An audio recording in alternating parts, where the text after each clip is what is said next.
ఇక్కడ ఇది ఒక పెద్ద దాని అంటే లాస్ట్ గవర్నమెంట్ అసలు అంటే ఇటువంటి దాన్ని ఏమంటారు యాక్ట్లను కూడా చదువుకోకుండా ఎంత గుడ్డిగా ఇటువంటి జీవోలు ఇష్యూ చేసిందని చెప్పడానికి ఇది ఒక తార్కాణం కింద మనం భావించవచ్చు అధ్యక్ష.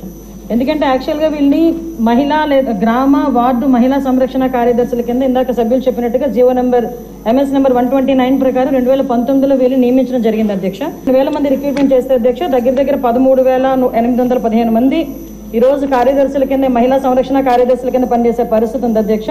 అందులో సుమారుగా 1,189 ఆటోమేటిక్గా ఇంకా ఖాళీలు ఉన్నాయి అధ్యక్ష.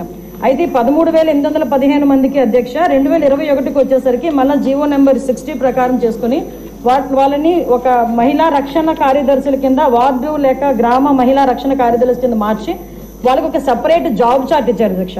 జాబ్ చార్ట్ లో కూడా అధ్యక్ష చూస్తే పోలీస్ డిపార్ట్మెంట్ ఇందాక కోన రవికుమార్ గారి సభ్యులు చెప్పినట్టుగా ఒక చీఫ్ సెక్రటరీకి ఎన్ని బాధ్యతలు ఉంటాయి అన్ని బాధ్యతలు కూడా ఒక గ్రామ మహిళా సంరక్షణ కార్యదర్శికి అప్పచెప్పడం అన్నది చూస్తేనే అధ్యక్ష వీళ్ళ తాలూకు అవివేకం అన్నది లాస్ట్ గవర్నమెంట్ తాలూకు అవివేకం అనేది చాలా క్లియర్ గా అర్థమవుతుంది అధ్యక్ష.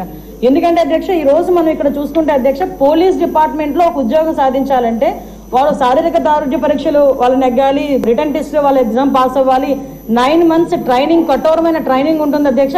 కఠోరమైన ట్రైనింగ్ తర్వాతనే ఆ పోలీస్ కానిస్టేబుల్స్ కింద వాళ్ళు అందరూ కూడా బయటకు వచ్చి పోలీస్ డిపార్ట్మెంట్ వర్క్ చేసే పరిస్థితి ఉంటుంది అధ్యక్ష.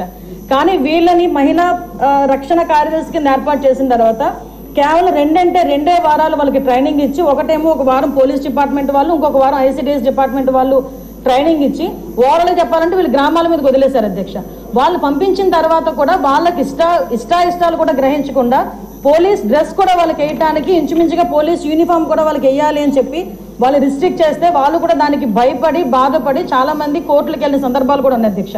ఈ రోజు కోర్టులో దగ్గర 7 రిట్ పిటిషన్లు మహిళా కార్యదర్శికి సంబంధించి ఆ పోలీస్ డ్రెస్ విషయంలోని కానీ వీళ్ళు జాబ్ చార్ట్ ఒక అవగాహన లేక డబ్బులు ఇచ్చుకుని పెట్టుకున్నాడు కదా ఆ మేధావులందరూ కలిపి ఆల్రెడీ 12,000 మంది వీళ్ళు పనిచేస్తున్నారు కదా వీళ్ళని మనం పోలీసుల కింద కన్వర్ట్ చేసేస్తే వాటిని తగ్గించి వచ్చని ఒక ఉచిత సలహా పడేశారు అధ్యక్ష. దానికి వెనకాతలు ఒక పోలీస్ డిపార్ట్మెంట్ మీద ఒక అవగాహన, పోలీస్ రిక్రూట్మెంట్ మీద ఒక అవగాహన, వాళ్ళ తాలూకా జాబ్ చార్ట్ మీద ఒక అవగాహన ఉండుంటే ఇలాంటి పని చేసి ఉండేవారు కాదు అధ్యక్ష. ఈ రోజు వీళ్ళ పరిస్థితి ఏమైపోయిందంటే వీళ్ళు వెళ్ళి రిపోర్ట్ చేయాల్సింది గ్రామ సెక్రటరీకి రిపోర్ట్ చేయాలి. వీళ్ళ అడ్మినిస్ట్రేటివ్ పవర్స్ ఎక్కడ ఉంటాయంటే పోలీస్ డిపార్ట్మెంట్ దగ్గర ఉంటాయి. వీళ్ళకి జీతం ఇచ్చేదేమో MPDO, లీవ్ ఇచ్చేదేమో MPDO, మళ్ళా తిరిగి ఒకవేళ ట్రాన్స్ఫర్ అవ్వాలంటే డిపార్ట్మెంట్ కలెక్టర్ దగ్గరికి వెళ్ళాలి అధ్యక్ష. అంటే వీళ్ళకి సంబంధించి ఒక అథారిటేటివ్ ఆఫీసర్ ఒకరు కూడా లేక ఇన్ని డిపార్ట్మెంట్స్ తో పోనీ పైకి వచ్చిన తర్వాత పని చేద్దామంటే వీళ్ళు తాలూకా అంటే పైచి ఎంత పెరిగిపోయిందంటే లాస్ట్ గవర్నమెంట్ కి వీళ్ళ చేతే తక్కువ జీతాలు ఇచ్చి ఎక్కువ పని చేయించుకుందామని క్రైమ్ ఆఫ్ ఎఫెన్స్ దగ్గర కూడా కాపాడడానికి కూడా వీళ్ళు తీసుకెళ్లాలంట. నాన్ బెయిలబుల్ వారెంట్లకు సంబంధించి వీళ్ళు సపోర్ట్ చేయాలంట. అక్కడికి వెళ్ళి మహిళా సంరక్షణ కార్యదర్శుల కింద మహిళా రక్షణ కార్యదర్శుల కింద అక్కడ ఉన్న అవగాహన కల్పించడం లేకపోతే ICDS సంబంధించి ఏదైనా మిడ్ డే మీల్స్ చూడడం అంతవరకు ఓకే. ఆఖరికి పోలీస్ డిపార్ట్మెంట్ కి వాళ్ళ ఇన్వెస్టిగేషన్ లోనే కూడా వీళ్ళు హెల్ప్ తీసుకొని చేసుకునే పరిస్థితి కనిపించింది. లాస్ట్ గవర్నమెంట్ లో చాలా మంది మాతోనే మొరపెట్టుకున్నారు అధ్యక్ష. మేము ప్రతిపక్షంలో ఉండేటప్పుడు పోరాటాలు చేసేటప్పుడు మాకు సెక్యూరిటీ కింద మమ్మల్ని ఆపడానికి సెక్యూరిటీ కూడా కాదు మమ్మల్ని ఆపడానికి ఈ మహిళా కానిస్టేబుల్ తో పాటు మహిళా పోలీసులు కూడా పంపించేవారు. మేము అడిగేవాళ్ళం మీరెవరమ్మా మహిళా పోలీసా మహిళా కానిస్టేబుల్ అంటే మహిళా పోలీస్ అండి అని. ఇందులో విషయం ఏంటంటే అధ్యక్ష చాలా మంది అయిపోయిన వాళ్ళు ఉన్నారు. మళ్ళీ ఇంకోటి ఏంటంటే MTechలు BTechలు చేసుకుని కొంతమంది ఫ్యామిలీస్ పోలీస్ డిపార్ట్మెంట్ లోకి కొంతమంది యాక్సెప్ట్ చేస్తారు, కొంతమంది యాక్సెప్ట్ చేయకపోతారు. ఇలాంటి సిచ్యువేషన్స్ అన్నింటిలోని కూడా ఈ రోజు వీళ్ళు పడుతున్న బాధ అధ్యక్ష వర్ణనాతీతం. ఇంకొకటి ఇందులో కొసమెరుపు ఏంటంటే ఎన్నో సంవత్సరాల కానిస్టేబుల్ కింద చేస్తే హెడ్ కానిస్టేబుల్ ప్రమోషన్ వస్తుంది. హెడ్ కానిస్టేబుల్ దగ్గర నుంచి ఒక ASI, SI, CA ర్యాంక్ వరకు వెళ్తారు. వీళ్ళు ఎటువంటి రిక్రూట్మెంట్ లేదు, ఎటువంటి శారీరక దృఢ పరీక్షలు లేవు, ఎటువంటి రిటర్న్ టెస్టులు లేవు, ఎటువంటి ట్రైనింగ్స్ లేవు. వీళ్ళకి కూడా మహిళా పోలీస్ దగ్గర నుంచి అప్ టు ఇన్స్పెక్టర్ వరకు కూడా వీళ్ళకి కూడా ఒక ప్రమోషన్ జాబ్ చార్ట్ ఇచ్చేసి ఒక జీవో కూడా రిలీజ్ చేశారు అధ్యక్ష.